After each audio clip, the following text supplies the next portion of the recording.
Located at the end of the Mani Peninsula in Greece, you'll find a small landmass called Cape Matapan. The caves in this area open at sea level into a cliff face beneath the headland, the exact point marked by the ruins of a Spartan temple above. The inhabitants built several temples at the site, with the most notable being in dedication to Poseidon and Apollo, for which Strabo in the 1st century AD and Pausanias in the 2nd century AD describe a cult temple that worshipped Poseidon and fronted a cave-like temple on the headland. The cave was believed to be the gateway to Hades, the realm of the dead named for the patron god of the underworld, in which the departed souls were transported across the rivers Styx and or Acheron by Charon the ferryman to be judged on whether they would reside in Elysium or Tartarus. This was one of the several entrances that the ancient Greeks ascribed to Hades, the kingdom of the shades. Others were to be found at the Necromantian of Ephyra, as well as at Alipotropa, another smaller cave network on the Mani. Here, according to the stories, is the place where Orpheus entered the underworld in search of his lost love Eurydice. When the hero Hercules passed down into the underworld, it was again through the Cape Matapan caves. These are not the only legend ascribed to the remote peninsula, however.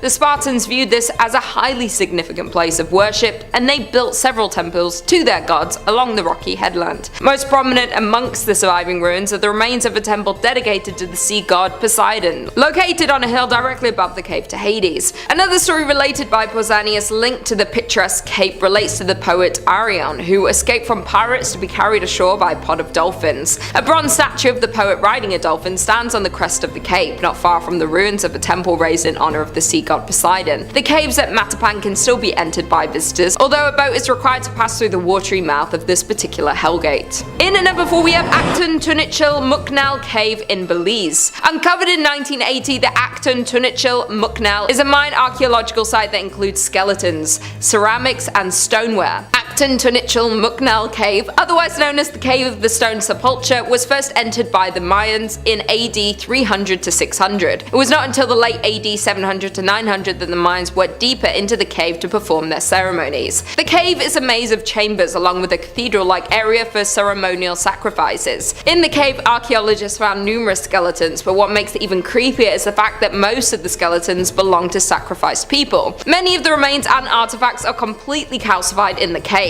Almost all lost their lives to blunt trauma to the head, while most of the pottery found at the site dates from between 700 to 900 AD, which is likely when the bodies found here were sacrificed. One of the cave's most notorious features is the skeleton of a girl whose bones have been calcified into a crystallized appearance. This skeleton is known as the Crystal Maiden. It is unknown what the circumstances of the sacrifices were, though some believe they were to appease the rain god Chak, or possibly the gods of the underworld. Another theory holds that these were believed to be witches, possibly suffering from some kind of mental or physical ailment, and that leaving them unburied in the cave would ensure that their spirits were trapped there. Therefore, from the location to the remains that were found and rituals that were performed here, it's safe to assume that this might just be one of the places that the devil may be hiding. In at number 3 we have the Gates of Guinea in New Orleans. According to Voodoo mythology, the newly dead are sent to a kind of purgatory before traveling to meet their ancestors in the deep waters. Known as Guinea, this realm is presided over by the notorious Loire, who goes by the name of Baron Samedi. Often depicted as a skeleton in corpse paint dressed in a top hat and tails, the Baron is a powerful symbol of death and rebirth, guarding the crossroads which form portals to other worlds. The most important of all these portals are the Gates of Guinea themselves. While some followers of Voodoo interpret the 7 gates as a spiritual metaphor, others believe them to exist in the physical realm. One of these stories locates the gates in New Orleans. To enter Guinea, it is said that one must open the 7 gates in the correct order. There are tales of Voodoo practitioners opening the gates of Guinea to reclaim the souls of the dead. Souls in this lost land are also considered to be at high risk from hoodoo magicians, who have the power to reanimate them as zombies. Although the exact locations of the gates have never been disclosed, there have been oblique suggestions over the years that a clue may lie in the Vervi, or summoning sigil of Baron Samedi himself. Appearing as a crucifix surmounted by 7 stars, the symbol might indeed serve as a map of sorts. Once aligned over the crossroads of Canal Street and Basin Street in the city's French Quarter, the stars of the Vervi seem to fall on notable surrounding cemeteries. Therefore, it's not too uncommon to believe that this might be the spot the devil is hiding, with all the talks of spirits, the Baron, and the underworld at this location. In at number 2 we have the 7 Gates of Hell in Pennsylvania. In a quiet little backwater of York, Pennsylvania, one finds Helm Township, by all accounts a pleasant, friendly town and unremarkable were it not be for the rumored existence of a gateway to hell in a nearby forest. One of the better known legends tied to the location is that an insane asylum on the town's outskirts which supposedly burnt to the ground in the 19th century. 7 gates were built surrounding the remains of the asylum. At every gate, with the distance closing in, the police found more of the escaped patients, capturing them peacefully but killing any that showed aggression in violent ways. According to this particular legend, the inmates, most of them criminally insane, escaped, only to be recaptured using a series of tall fences and security gates. Many lost their lives to guards in the process. What the police and citizens didn't realize was that the construction of the gates prevented the souls of the dead from passing on to the other side, forcing them to be trapped for eternity in the remains of the asylum. Legend says the anger, hate, and violence in these souls caused a rift that allowed for hell to open, the gates preventing anything to be let out but also preventing anything from traveling in. An alternate story tells of a doctor who once lived in the town. This man, by some accounts a Satanist, was said to have designed a series of strange gates on this land, which followed a winding path running deeper and deeper into the forest. Where stories agree is that those who pass through the gates in order will find themselves transported straight to the underworld. Only the first gate is visible by daylight, situated in woodland just off Helm's Trout Run Road. Regardless of what the origin of the gates are, if you were to take a trip to the gates, you'll only find one. The rest of the gates can only be seen during the night. They exist in a realm between light and dark and can only be accessed at that time. If you were to find and pass through all 7 gates, you'll find yourself in hell, unable to escape and trapped for all of eternity. Those who have tried to look for the gates report seeing shadow figures wandering through the forest, the smell of something burning, and screams in the distance. Worst of all, some say they know of a few who have found at least 5 gates,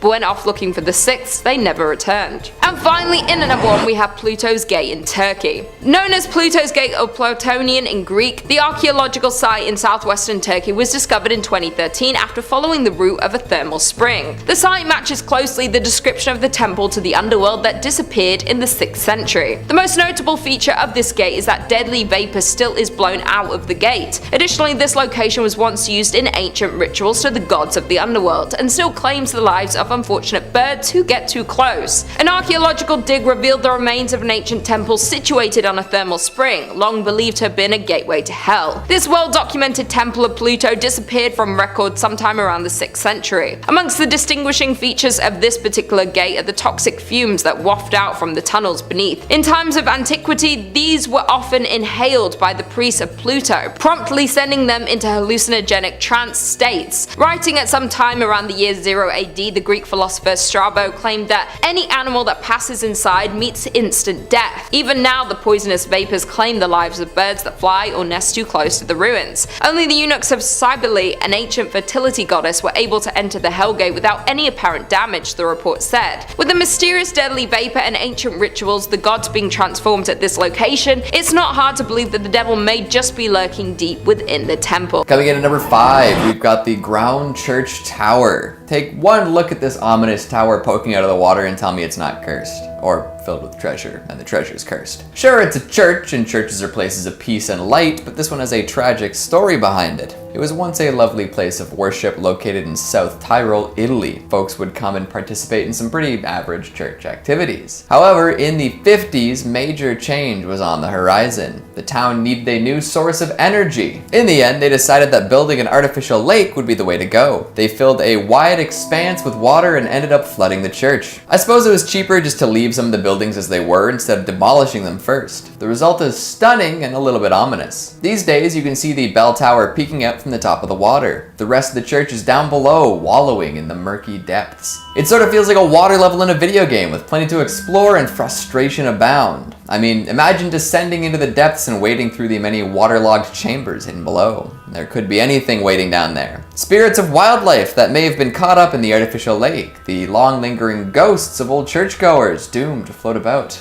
It's fascinating and fear-inducing. Coming in at number 4, we've got the Sorrento Abandoned Mill. Another Italian cursed building. If you ever visit Naples, you can take a day and head off the beaten path. A canyon nearby is known as the Valley of the Mills and houses all sorts of awesome structures. Ages and ages ago, a flour mill was built. For years it operated, providing flour to the surrounding regions. In fact, it apparently managed to do so for hundreds of years. And if you're at all familiar with the operation of mills before standard safety practices were introduced, you know they were death traps. So for hundreds of years, folks toiled away, grinding out flour and occasionally some workers. Uh-oh.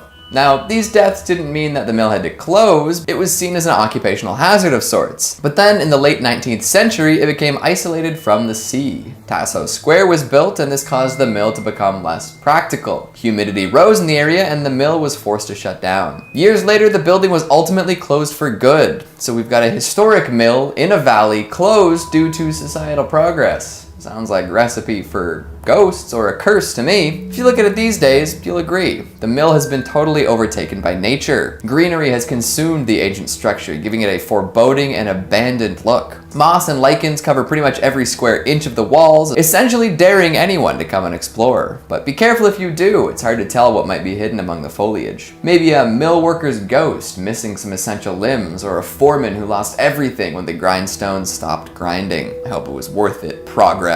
Coming in at number 3, we've got the New Bedford Orpheum. Abandoned theaters are cursed as a rule. Like, name one abandoned theater that doesn't have a ghost or urban legend attached. I'll wait. They're magnets for drama, it's in their nature. And this Massachusetts-based art house has a flair for the dramatic like no other. Get this, it opened on the same day that the Titanic went down. Talk about a hot start. It operated for a few decades, showing movies and hosting cultural events. The Orpheum was a staple of local culture at the time. However, in 1958, it closed its doors. Not for good, mind you. It would still open on occasion for extra special events and was even used by a tobacco company as storage for a little while. But these days, the Orpheum is still and silent. Ghostly, even. A peek inside will reveal a gigantic, sprawling space, complete with mezzanine, private boxes, and faded murals. The peeling paint and crumbling plaster add to the spooky ambiance. A total lack of audience for ages makes for an echoey good time, too. It's everything an old theater should be, including the creepiness. It's decrepit without being condemnable, which has led the community to rally behind efforts to reopen it. However, none of these have been very successful. It seems like the curse extends out, hitting the folks who would even attempt to resurrect it. Would you take a seat in the audience, or are you scared of seeing an unscheduled show? Coming in at number 2, we've got the Sathorn Unique Building. A monument to what could have been, the Sathorn Unique Building is an interesting case. What was supposed to be a luxurious, high-rise apartment building ended up being an abandoned husk. Perfect for urban explorers. Back in the 90s, a magnificent tower was planned. It was to be 47 stories tall with over 600 units housing all sorts of high rollers in Bangkok. Unfortunately, construction had to stop during the 1997 Asian financial crisis. The building itself was about 80% done, but would never be finished in its entirety. Plenty of money, materials, and man-hours were sunk with nothing to show for it. Well, almost nothing. These days, the Sathorn Unique is known as the Ghost Tower. Thrill seekers and graffiti artists love the sprawling building and have pretty much made it their own. The inside is totally filled with spray-painted murals and other forms of street art. Sure, it's dangerous to go running around in abandoned buildings, but try telling that to any of the folks who do it. Aside from the generally unsavory reputation of street art and urban exploring, why is it known as the Ghost Tower? Well, some locals believe the building was built on the site of an ancient graveyard. This unfortunate placement led to construction delays, accidents, and the eventual abandonment. This story is enough to keep anyone but the bravest out of the Ghost Tower. Another theory is that the building cast shadows on the nearby Wat Yat Nawa, an old Buddhist temple. This, while not being worthy of an outright curse, was considered to be unfavorable. Success is hard to achieve while preventing sunlight from reaching Buddhist temples. Recently, the building has achieved some sort of online fame, with many viral videos featuring folks free-running throughout the tower. This resulted in criminal charges being filed against the trespassing videographers. Is that the result of bad luck or a curse? And finally, at number 1, we've got Eastern State Penitentiary. In East Philadelphia, thrown in a cage, ghosts are coming back because they feel the rage. I'll stop there, you get the idea. At one point, this prison was among the most famous worldwide. It jailed some of America's most prolific criminals, including Al Capone, the inspiration for Scarface, and Slick Willie Sutton, the bank robber extraordinaire. Abandoned prisons are absolutely chock full of phantoms and spirits, and why wouldn't they be? The folks there are probably the most discontented discontent and anger filled of them all. Eastern State takes full advantage of this too. While the prison itself is no longer operational and houses no inmates, well, no living inmates, they still bring fearless folks around on night tours of the facilities. On clear nights, you can even see moonlight shining through these skylights. In addition to the ghosts of prisoners, it's also said that a colony of cats used to live inside the prison. At some point, they were all captured and neutered, leaving them to die off within the walls. An adept eye might just catch the shadow of a ghost cat slinking about in the halls. Number 5. Eastern State Penitentiary. Starting off the list is Eastern State Penitentiary. It was a prison built in Philadelphia that wanted to stand out from the rest of the American penal system, trying out a new method of punishment called the Pennsylvania system. Well, do tell, what is the Pennsylvania system? It's not pleasant and has absolutely nothing to do with cheesesteaks. The Pennsylvania system refers to imposing the prisoners to solitary confinement all of the time, 24/7. The prisoners lived alone, ate alone, exercised alone, and were only ever allowed to interact with prison guards. When they were being transported or moved around the prison, the guards would make them don black hoods. Guess it's not nearly as sunny in Philadelphia as Frank Reynolds would have you believe. Now this might not surprise you, but this was not a terribly popular system with inmates. The miserable conditions made the inmates' lives horrendous, but the prison didn't care too much. The system only ended up collapsing in 1913 due to overcrowding in the prison. But Eastern State didn't let this stop them from acting sadistically, and really, if anything, just inspired them to get a little more creative. Prisoners would have their tongues chained to their wrists. Unruly, troublesome prisoners would be chained to chairs for days on end. They would douse prisoners in freezing cold water, and perhaps worst of all, would trap prisoners into a pit they affectionately nicknamed the Hole, where they'd be kept in the darkness for weeks on end. I'm really not sure if that's any better than the original system. In 1970, after decades of terrorizing its inmates, Eastern State let the last of its inmates free and closed the gates permanently, only to crack them back open a little bit as a tourist location, reopening its walls as a haunted attraction. Due to its horrific history and ominous atmosphere, the prison was rebranded as a haunt, with legends saying that you'll hear all kinds of disembodied laughter, screaming and crying, ghostly figures, shadows moving across the wall, and unexplained footsteps. And if you're looking for more scary stories about prisons or really about anything, then you're at exactly the right place. Stay subscribed to Top 5 Scary for more new scary videos every day. Number 4. Ohio State Reformatory. Ohio State is the picture of a perfect prison. I mean, literally, it was the set for the Shawshank Redemption, so it's kind of a big deal in the prison world. The prison first opened its gates in 1890 and was initially an intermediate penitentiary, a facility for first-time offenders who were deemed too violent to be in other prisons. The inmates were taught basic trades for release and reintegration. However, the prison population started to swell too much by the 20th century, and the reformatory was forced to accept inmates convicted of serious crimes. While day-to-day operations weren't too terribly out of the norm for any other prison, one event in the 1930s may have contributed greatly to the paranormal rumors surrounding it. In the late 1930s, a riot broke out in the East Cell Block, and as punishment, the guards rounded up 120 rioters to share 12 solitary confinement cells together for a week without any food or water. Obviously, this led to multiple prisoners passing away, and even more being broken down to the point of madness. Just outside the prison stands 215 numbered graves, a monument to all the horror that the prison had experienced over the years. Since then, the prison itself has reformed, rehabilitating itself much like Eastern State as a haunted house. Visitors and tour guides who walk through Ohio State report feeling inexplicable chills while walking through the prison's walls. Witnesses say they hear cell doors slam and see dark figures. Those brave enough are welcome to take the prison's tour and attempt to track down spirits of their own, or if you're feeling particularly festive for the Halloween season, you can try the Haunted Prison Experience, a guided tour replete with animatronics and actors for that haunted house feel. Number 3. Missouri State Penitentiary. Once dubbed the bloodiest 47 acres in America, it is no surprise at all that Missouri State Pen is home to all kinds of rumors to be haunted by the souls of its former inmates. The prison was nicknamed The Walls, and shortly after its construction was already home to 2,000 inmates, doubling that size in the progressing years. The prison was home to several riots and escape attempts, with the most infamous attempt occurring in 1954, when some 2,500 inmates participated in a massive day-long riot. 4 buildings burned and the National Guard was called in. Shockingly, out of this, only 4 inmates were fatally injured during this event, and none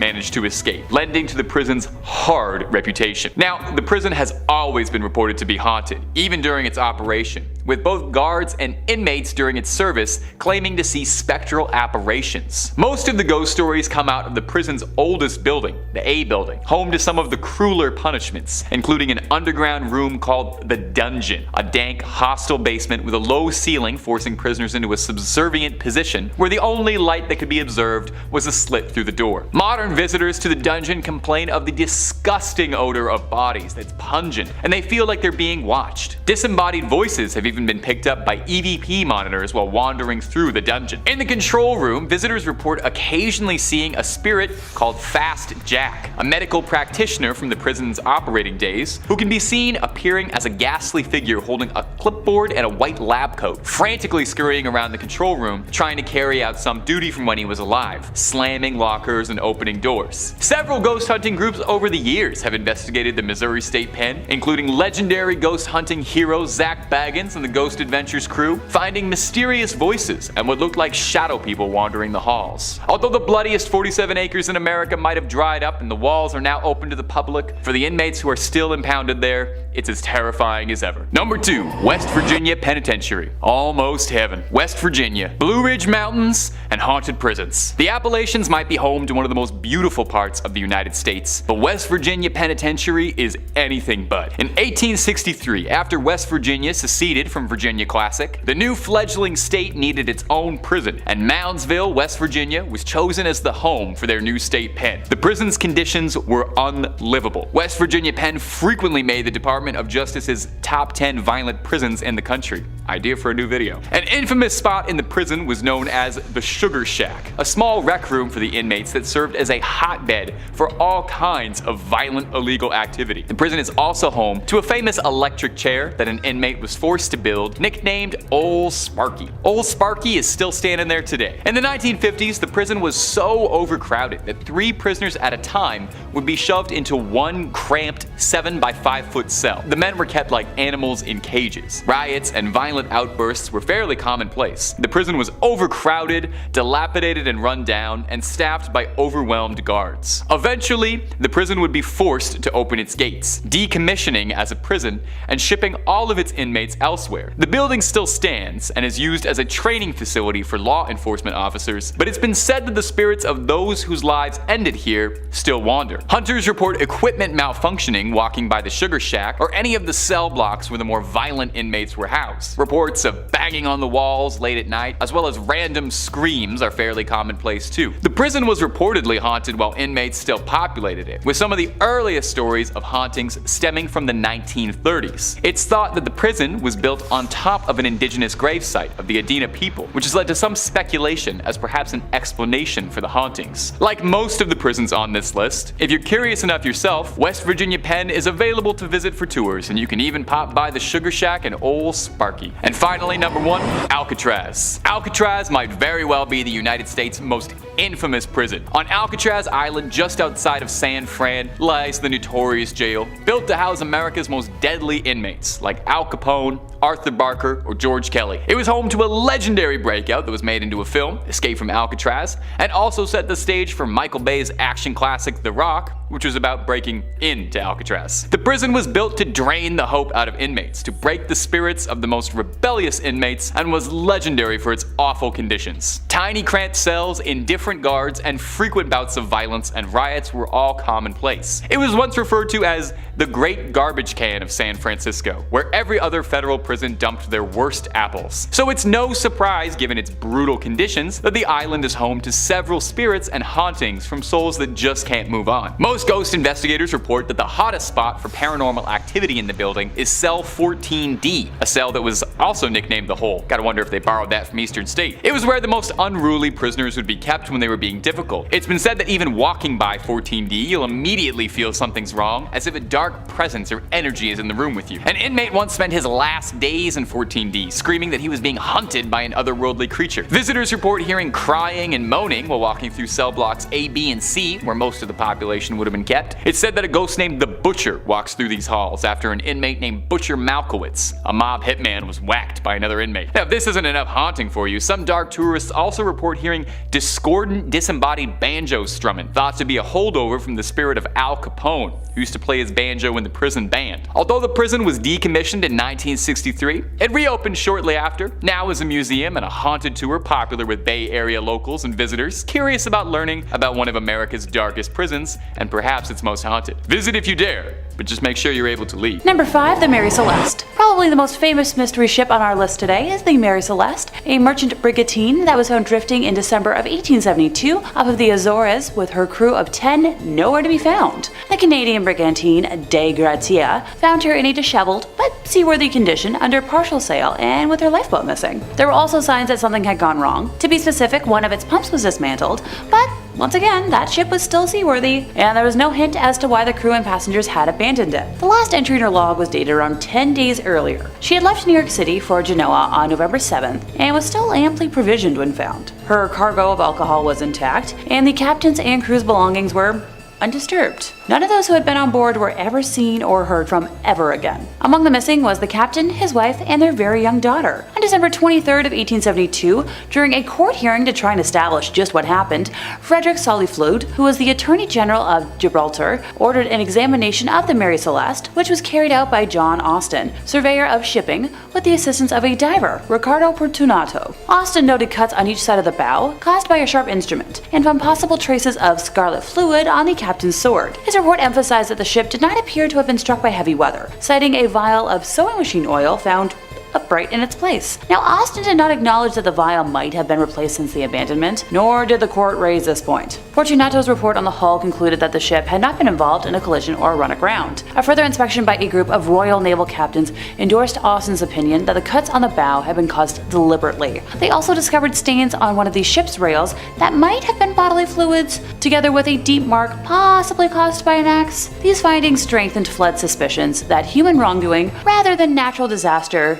was the cause for the mystery. On January 22nd of 1873, he sent the reports to the Board of Trade in London, adding his own conclusion that the crew had gotten at the alcohol on board and, killed the Briggs family and the ship's officers in a drunken frenzy. They had cut the bows to simulate a collision and then fled in the yawl to suffer an unknown fate. Flood thought that Morehouse and his men were hiding something, specifically that the Mary Celeste had been abandoned in a more easterly location, and that the log had been doctored. He just couldn't accept that the Mary Celeste could have been traveled so far, uncrewed. Arthur Conan Doyle, author of the Sherlock Holmes mysteries, helped make the ship famous with a short story vaguely based on the event, in which foul play explains the enigma. A 2007 theory, reported by the Smithsonian, suggests that perhaps the captain made the call to abandon ship in sight of land after the ship's pumps became fouled. Normally, it would be unusual for a captain to abandon a seaworthy vessel, but the captain may not have been able to tell just how much water the ship was taking on with the pumps broken. The ship was also slightly off course and had been battling bad weather, which may have prompted the captain to take the chance at land when he could. To this day, the crew of the mysterious vessel was never found. Also, despite many theories, no one can say with any certainty why the ship was abandoned. The Mary Celeste sailed for 12 years after it was abandoned, and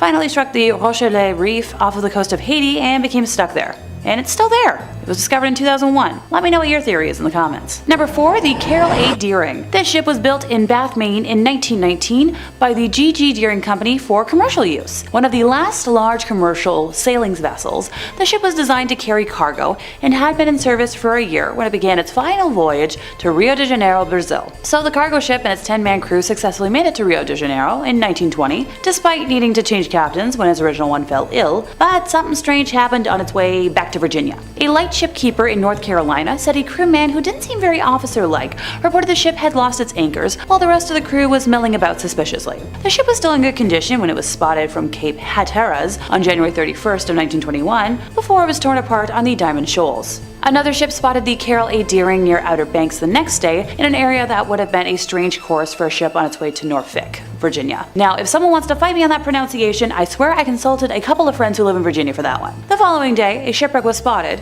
but dangerous conditions kept investigators away for 4 days. When they went aboard, eventually, they found food laid out as if they were getting ready for a meal, but the crew's personal belongings and the lifeboats were gone. So, what happened to the captain and crew? All 12 men were missing in action, with no idea what the heck could have transpired. A month after the Coast Guard began investigating the Carroll A Deering, a new theory was formed related to the disappearance of another vessel, the Hewitt, around, the same time. The Hewitt was making its way from Sabine, Texas to Portland, Maine, carrying a cargo of sulfur when it sent its last message on January 25th off of the coast of Florida. When the vessel never arrived in Boston, where it was expected on January 29th, a search began. The Hewitt and her crew had also disappeared without a trace, and the popular theory questioned if the ships could have collided. But the lack of oars, life preservers, or other floating wreckage disproves the idea. But 58 men were now lost. In April of 1921, a message in a bottle found by a man on the North Carolina coast seemed to give the answer to the mystery. Deering captured by oil-burning boat, the note read. Now, the State Department began an investigation into the Deering and several other ships, and it was suspected that the Deering had been captured by pirates. Arrgh. Then the newspapers began reporting the possibility of a Bolshevik plot to steal the ships, cargo, and crews and somehow whisk them all away to Russian ports. By September, however, it was discovered that the message found in the bottle, the only real evidence of what may have happened to the crew, was in fact written by the man who supposedly found it. Mr. Christopher Columbus Gray faked the note in the hopes that he could discredit the staff at the Cape Hatteras lighthouse and take someone's job. It's a dramatic way to get a job, but hey, whatever works. The hoax had prompted investigations by the US Navy, Treasury, State Department, Department of Commerce, and Department of Justice. Without the note, however, the investigations fizzled out and ended without an official explanation. The federal government has followed numerous leads on pirates, mutinies, and more, but they've got nothing. So do I. Number 3, the Octavius. The cargo ship Octavius met its demise in 1761 after leaving China and setting sail for Britain via the Northwest Passage. At that time, no ship had ever successfully navigated the passage, and the Octavius disappeared, proving it was no exception. A whaling ship discovered the damaged remains of Octavius on October 11th of 1775 and boarded it to look for survivors and cargo. When the men ventured into the below-deck quarters, they found the ship's captain frozen at his desk, partway through filling out the ship's log, and the rest of the crew were similarly encased in ice throughout their rooms.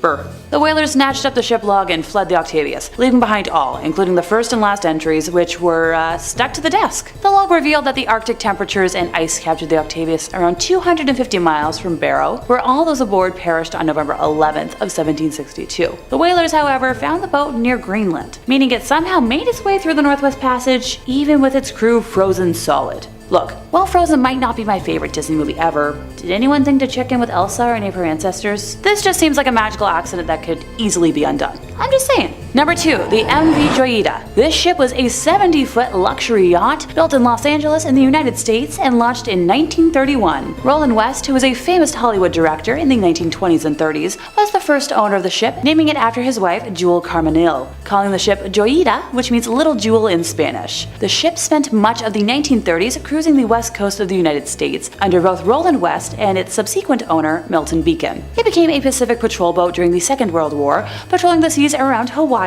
Although she sustained minor damage after running aground and had some of her components replaced with lower quality materials, she remained largely intact and in good shape after the end of the war, and by the 1950s was being used as a fishing charter vessel. On October 3rd of 1955, the ship left Apia and Samoa to sail to the Tokelau Island, a journey of about 270 miles. Only one of her 2 engines was running due to equipment failure at the last minute, but the journey was considered safe given its short distance and the favorable weather conditions. So it was carrying medical supplies and wooden construction materials on board and had no dangerous cargo. She also carried 25 people, 16 crew, and 9 passengers, and the journey was expected to last around 48 hours. The ship was reported as overdue 3 days later, and no distress calls had been received. Flying boats from the New Zealand Air Force patrolled the same area that it was thought to be in for almost a week, covering a huge area of open water, but found nothing. Finally, almost 5 weeks later, on November 10th, the merchant ship Tuvalu, traveling to the Funafuti Atoll more than 600 miles to the west, saw a ship drifting ahead of them. The ship did not respond to hails from Tuvalu, and the captain decided to investigate further. Investigation showed that the ship was empty. The crew and passengers were missing, and tons of cargo from the ship was lost. So while the ship itself was perfectly fine and in no danger of sinking, there was some evidence that something had happened on board. Parts of the bridge and accompanying rooms above the the waterline had been damaged, and there was broken glass inside. In addition, stained bandages were found on deck, along with a doctor's medical bag. The one working engine was found covered in mattresses, but with sufficient fuel for it to operate, and the second engine was still partially disassembled and therefore non-functional. And all the clocks on board were found to have stopped at the exact same time, 10:25 p.m. Rather spooky. The communications radio was turned to 2182 kHz, an internationally recognized distress frequency. However, the radio itself was found to not work and was not broadcasting, something which may not have been obvious to the crew. Oh, and all of the lifeboats were missing. Some of the story about what happened on the Joyita can be pieced together from what was found by the official maritime inquiry. Like, for example, it's clear what had caused the initial problems on the ship. A corroded pipe, one of those replaced during the Second World War, was found to be leaking, and this allowed water to enter into the hull. It is very unlikely that the crew would have been able to find the source of the leak in open water. The damage to the superstructure of the vessel seemed to be unconnected to the problems they were experiencing, but may have added to the sense that the vessel was heavily damaged. The attempts to send out a distress signal and the lack of response may have led to a rising panic amongst those on board. The fact that whatever had happened had occurred at night also may have led to a lack of situational awareness, as the damage found was minor and would have been clearly recognized as such in the daytime. However, the decision to abandon the ship, if that's what happened, makes absolutely no sense. The 3 lifeboats were far less seaworthy than the ship herself, and there were insufficient life jackets for everyone on board. Furthermore, the vessel itself was perfectly buoyant even 5 weeks later, and the captain would have been experienced enough to recognize this. So while it seems that those on board decided to, leave the safety of the ship in the night and test their luck in tiny rafts, why they did this is a total mystery. Theories range from pirates, once again, to a mutiny amongst those on ship. The crew were never seen again, and this means that 25 people met their ends somehow. Furthermore, despite the damage, there was no evidence of violence apart from the bandages, and these themselves suggest there was enough time for someone to administer medical assistance. No trace was ever found of the crew or the life rafts. And what caused them to abandon ship in the dark, only 50 miles short of their destination, remains a mystery to this day. Number 1, the SV Kazii II. So this is the most recent entry in our list, and it was found adrift 88 miles off of the coast of Australia, near the Great Barrier Reef, just 5 days after it set sail from Airlie Beach towards Townsville, Queensland in April of 2007. According to the investigation reports, it was sailing with a 3-person crew who were not experienced sailors. However, what happened to them remains a mystery to this day. Many believe rough weather conditions could be a reason. Others blame, pirates or even communists for the same. The vessel was found in perfect condition, except for the one sail, which had been shredded to pieces, and the 3 men were never discovered. According to investigators, they might have drowned while trying to untangle a fishing lure caught in the vessel's rudder, but others believe that a sea monster could have swallowed them. In at number 5 we have St. Elmo, Colorado. St. Elmo, Colorado was a former gold mining camp in Chaffee Country. Today it is one of the best preserved ghost towns in Colorado, as the entire district was placed on the National Register of Historic Places in 1979. The area was originally settled in 1878 and was made official in 1880, when gold and silver began to bring many people to the area. At one point the population reached more than 2,000 people. In 1881 the Denver, South Park and Pacific Railroad came through the area and a station was built in St. Elmo. From here the tracks continued to Romley, Hancock and through the historic Alpine Tunnel. St. Elmo was considered the main source of supplies arriving by train for the area settlers, and eventually several merchandise stores, 5 hotels, a telegraph office, a town hall, 5 restaurants, 2 sawmills, a schoolhouse, a weekly newspaper called The Mountaineer, and numerous saloons and dance halls filled the town. The miners worked at several mines throughout the area that were rich in silver, gold, copper and iron. In 1890 a fire destroyed the business section and the town was never entirely rebuilt. This was about the same time that St. Elmo's peaked in population with about 2,000 residents. Afterward many of the mines were depleted and many miners moved out of the area. More mines continued to fail in the ensuing years and the closure of the Alpine Tunnel in 1910. The state of the structures paired with depleting mines led many in the community in search of new, more prosperous mining towns to call home. The railroad continued to run until 1922 and it has been said that the rest of St. Elmo's population rode the last train out of town, never to return. In 1969 the United States recognized St. Elmo as a historic district, and soon after it became a unique tourist attraction that's open to the public, showcasing what life was like in the Old West. There is no shortage of urban legends and reports of hauntings in St. Elmo, but the most common occurrence of paranormal activity centers around the town's most notable family. To this day, one of the members of the Stark family still can be spotted in the ghost town. Anton's only daughter Annabelle resided there until she died in 1960. As legend has it, Annabelle continued her promise to protect the city even after she took her last breath. In at number 4 we have Rhyolite, Nevada. Founded in 1904 and abandoned by 1916, Rhyolite was one of several short-lived boom towns from the late gold rush era. People were drawn to the desert on the edge of Death Valley by the promise of gold found amongst quartz in local mines. And by 1906 the town had all the promising indicators of permanence and the largest population in the area. The town's citizens had an active social life, including baseball games, dances, basket socials, whist parties, tennis, a symphony, Sunday school picnics, basketball games, Saturday night variety shows at the Opera House, and pool tournaments. In 1906, Countess Majowski opened the Alaska Glacier Ice Cream Parlor to the delight of the local citizenry. That same year, an enterprising miner, Tom T. Kelly, built a bottle house out of 50,000 beer and liquor bottles. But in 1907, the US financial markets were rocked by panic that saw closures of banks, businesses, and mines. Rhyolite began to falter. The mine closed in 1911. Some claim that Rhyolite, about 120 miles northwest of Las Vegas, was once home to thousands of people, though not much remains of its glory days, which lasted less than 20 years. Set up in 1905, the town was a mining hotspot, but after the richest ore was exhausted, workers left for a new pasture, and the population had dropped to close to zero by 1920. Industrialist Charles M. Schwab invested heavily in Rhyolite's infrastructure, which boasted a school, electric lights, water mains, newspapers, a hospital, and even an opera house, some of which can be seen today. There are only around 10 significant structures, yet the site is very evocative. The crumbling remains set against a backdrop of stark desert hills. In at number 3 we have Jazirat Al Hamra, which is best known as the ghost town of the United Arab Emirates, is said to be the country's most haunted place, remaining a number of spooky events experienced by the locals and curious visitors. Jazirat Al Hamra is an abandoned village located to the south of the city of Ras Al Khaimah, one of the 7 emirates that form the UAE. The coastal territory is the region's best example of a pre-oil village, displaying 3 distinct types of early and mid-20th century Gulf architecture. The town of Ras Al Khaimah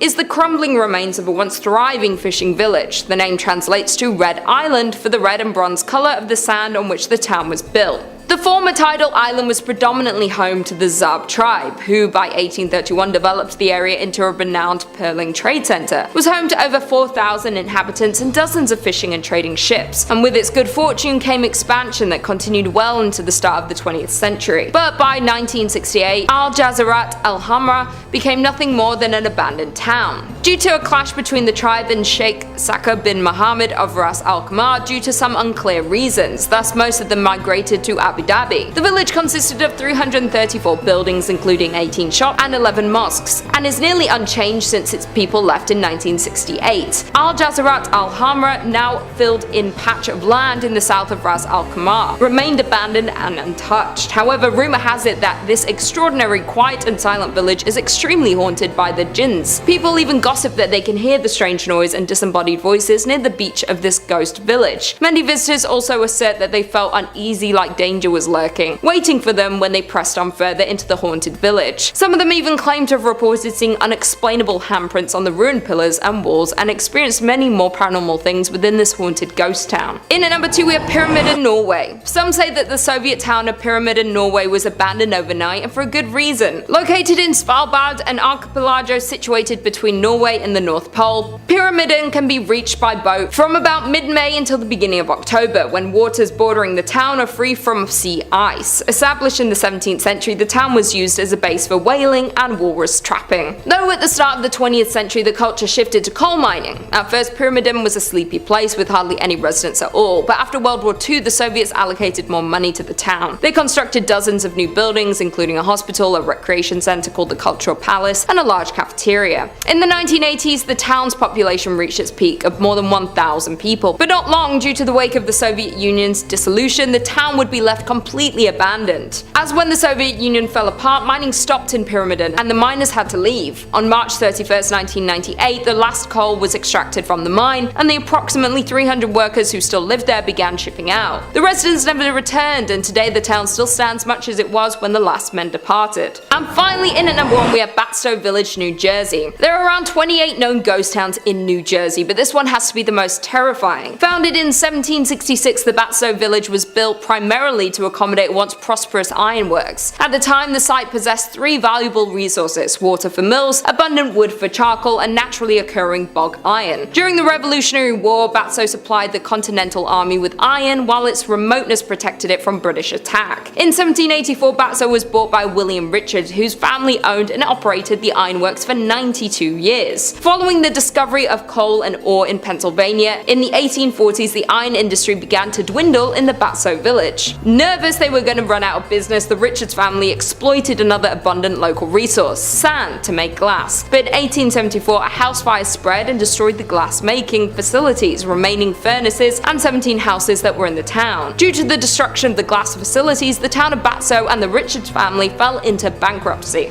The Richards and many of the villagers moved away after the accident, leaving the site silent. In 1876, the property, along with huge tracts of land around it, was purchased by industrialist and businessman Joseph Wharton, with the plan of reinventing the declining town into an agricultural, foresting, and cranberry farm. But after his death in 1909, the land was held by a trust until purchased by the state in 1954 to form the Wharton State Forest. The state's plan for the town was to restore its 50-room mansion, as well as to rebuild the dam that was located on the lake, though the efforts to reinvent Batsto weren't enough to save it from its inevitable end. As when the state of New Jersey bought the village with a plan of improving it, the residents didn't see a future in the town, so they all left it, with roots that can be traced back to 1766 and the last remaining resident leaving in 1989. There are more than 40 structures still standing in the historic town, including a charcoal kiln, carriage houses, stables, ice and milk houses, a blacksmith, general store, gristmill, and a wheelwright shop, though they are all left untouched since the last residents left in 1989. Number 5 on this list is the Philadelphia State Hospital. This place is abandoned now, and based on the atrocities that happened here, that's for good reason. All That's Interesting says, in the early 20th century, abuse against patients in these mental asylums was rampant, but few places were as violent as the Philadelphia State Hospital at Byberry, where multiple homicides were later uncovered. The facility opened in 1903 as a working farm for the mentally ill, and patients from other overcrowded mental health hospitals were sent there to heal. But the humble treatment facility quickly became overcrowded itself and was expanded into a multi-campus hospital. In 1919, 2 orderlies confessed to strangling a patient until his eyes popped out and then blamed their actions on PTSD from World War I. Despite their confession, the 2 orderlies were kept on staff and even given a pay raise. And this violence continued for years. In 1989, a groundskeeper stumbled upon the corpses of at least 2 other patients. Violence between patients was just as common.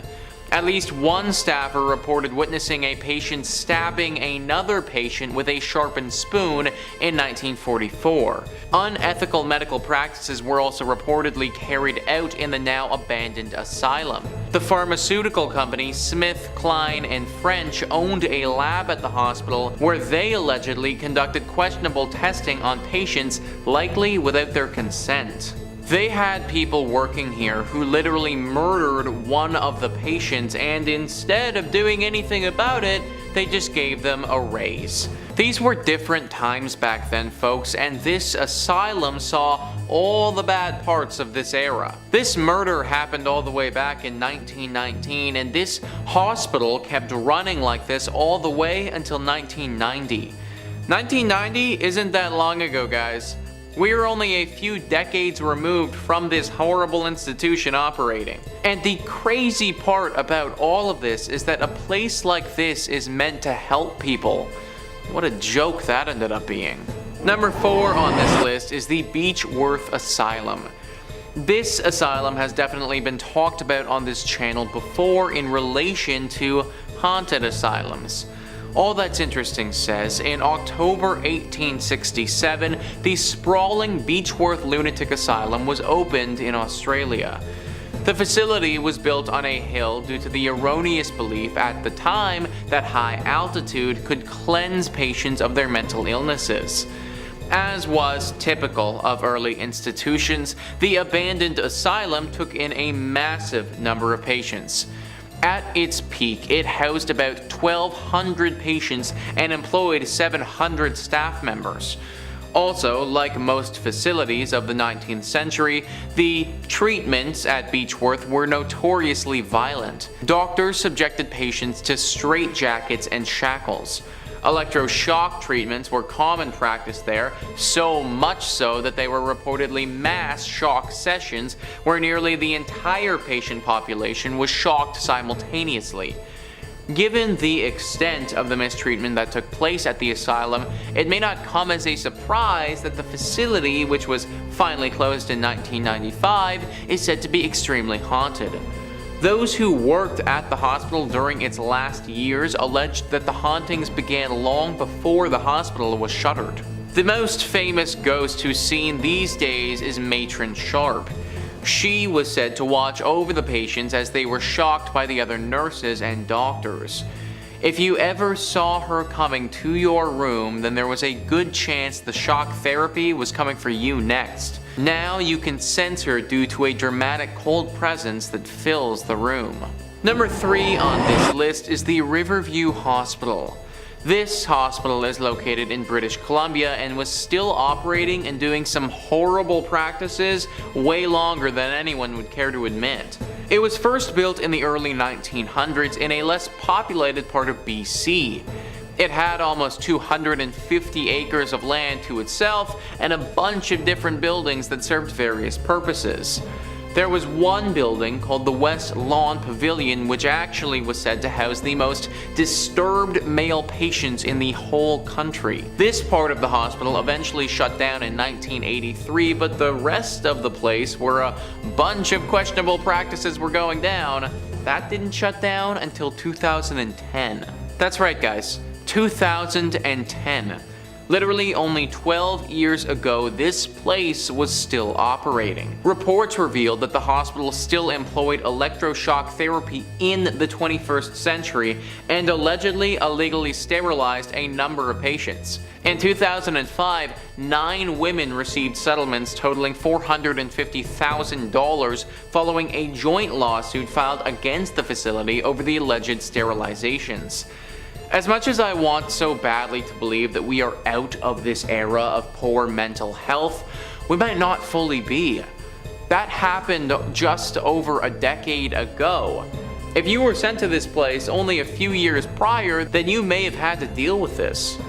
Kind of makes you wonder how many other places around the world are still conducting horrible treatments that we don't know about. Number 2 on this list is the Ospedale Psychiatrico di Volterra. This abandoned lunatic asylum is located in Italy. All That's Interesting says the asylum at Volterra was meant to be a sort of haven where patients could roam and do as they pleased. There were shops, a gardening company, and a judicial section which became known as the Fairy Pavilion. But the hospital's idyllic objective was sidelined after the facility became overcrowded. By the 1960s, the Ospedale Psychiatrico di Volterra was one of the country's most populated hospitals with more than 6,000 patients. This was largely due to how easy it was to be committed to the hospital, and patients were admitted on the faintest signs of depression to accusations of moral transgressions. The facility was run like a prison, with nurses being referred to as guards or supervisors. Patients were treated like inmates and often sedated or isolated. The cures they were given included electroshock treatments, insulin-induced comas, and ice tank submersions. Patients at the Volterra facility suffered immensely until the hospital was abandoned in 1978 following the passage of the Basaglia law, which mandated the closure of all mental hospitals in Italy. I didn't even know that ice tank submersions or insulin-induced comas were a real thing. I just thought stuff like that existed in shows like Stranger Things, but that actually happened. Last I checked, an insulin-induced coma isn't gonna help anyone with schizophrenia. Number 1 on this list is the Willard Asylum.